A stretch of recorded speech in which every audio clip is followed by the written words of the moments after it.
बिस्मिल्लाहिर्रहमानिर्रहीम। अस्सलाम वालेकुम तमाम दोस्तों को राइज न्यूज़ में खुश आमदीद। दोस्तों, वीडियो शुरू करने से पहले अगर आप लोगों ने हमारे चैनल राइज न्यूज़ को सब्सक्राइब नहीं किया तो जल्दी से सब्सक्राइब करें और साथ ही बेल का आइकन भी दबाएं ताकि हर नई आने वाले वीडियो और अपडेट आप लोगों को मिल सके। तो चलो दोस्तों, वीडियो को शुरू करते हैं।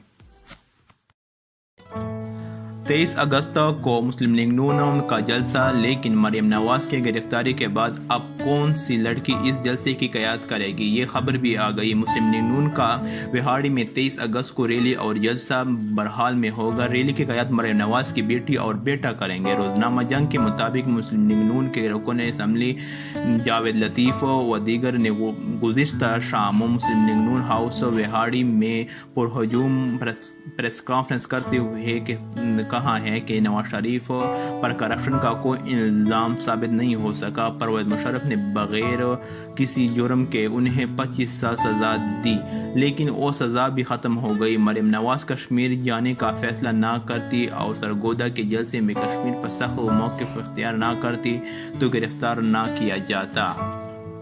दोस्तों, इस वीडियो को लाइक और शेयर करें और मज़ीद अपडेट्स के लिए राइज न्यूज़ को सब्सक्राइब करें। शुक्रिया।